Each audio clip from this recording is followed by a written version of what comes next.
I'm virtually certain, because the geology of the Sphinx absolutely proves it beyond any possibility of doubt, that the lost civilization is a fact. I mean, there's no arguing about it. The geology of the Sphinx, if no other piece of evidence existed, that would be enough to establish the validity of the hypothesis if there were such a thing as an open-minded scientist.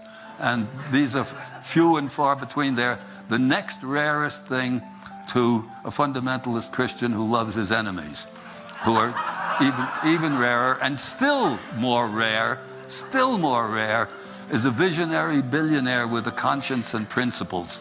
So, anyway. This series is alluding to the fact that we are a species that has forgotten our past. Collectively, we have no memory of who we are or where we come from.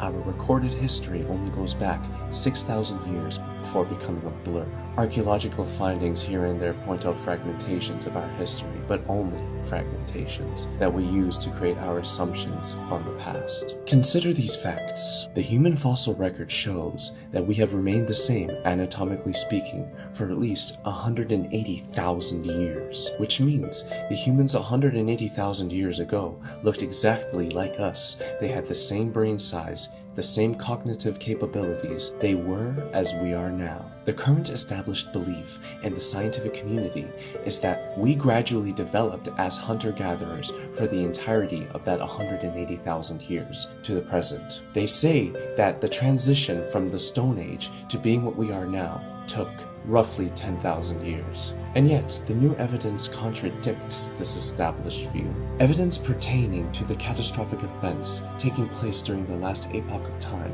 has been surfacing for the last 20 years. The black mat layer at the Younger Dryas boundary suggests some kind of cosmic impact upon the Earth, whether that be a comet, an asteroid, or even a coronal mass injection by the Sun.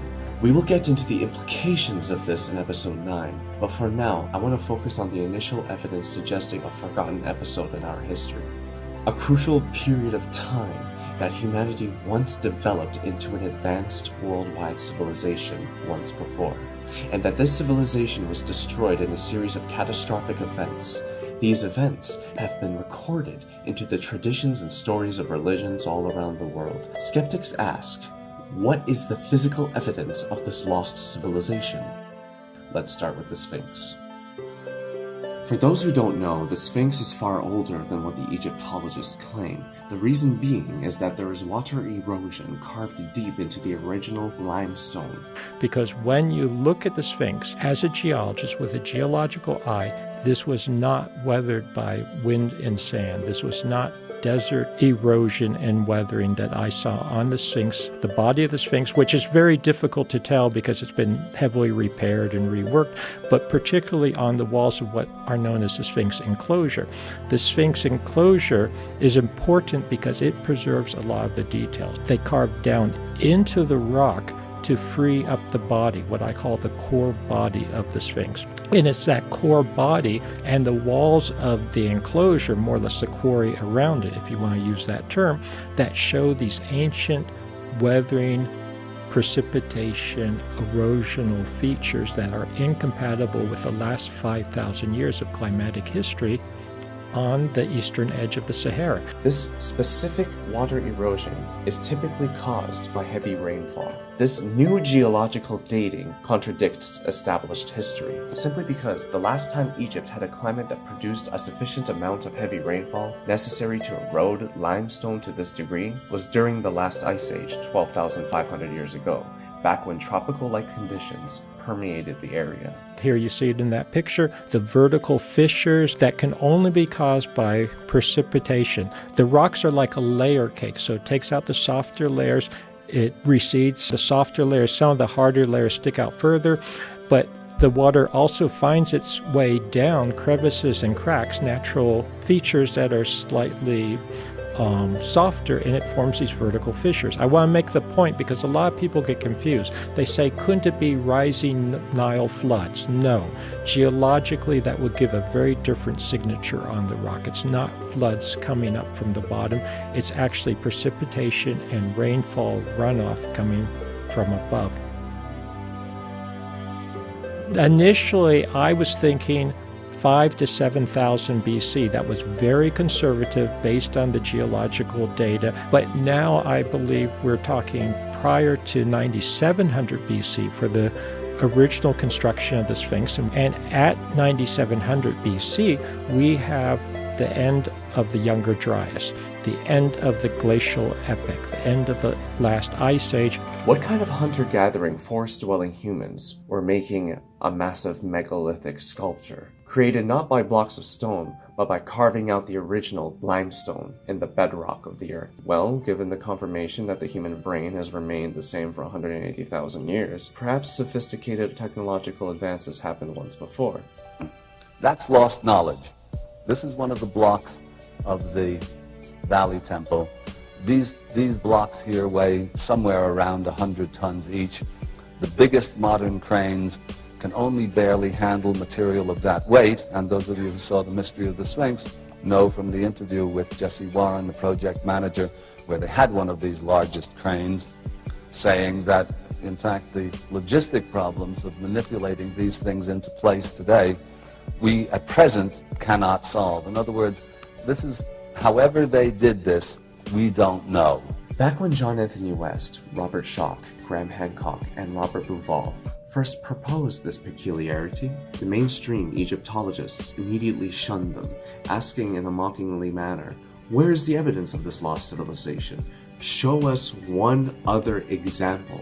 Back then it wasn't discovered, but now it is confirmed. Göbekli Tepe dates back to 10,500 BC, which is 12,500 years ago. Not only this, but new evidence suggests that Gunung Padang is a massive pyramid that the jungles reclaimed over the millennia.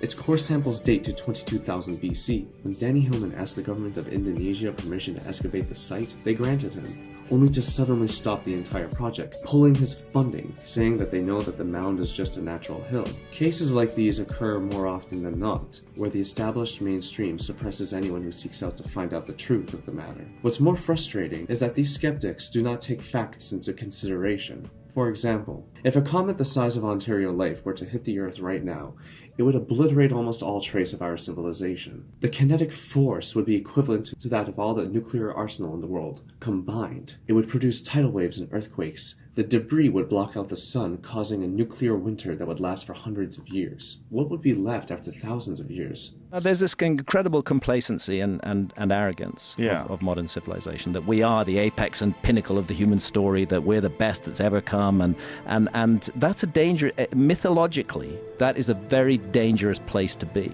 When you start imagining yourself as the apex and the pinnacle of everything, that's precisely when the universe reminds you that you are not that at all.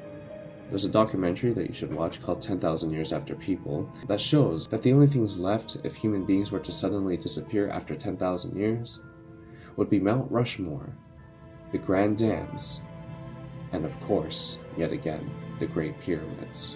The Sphinx itself cannot be dated, despite luminescence dating. This is because of contamination of later cultures renovating the Sphinx.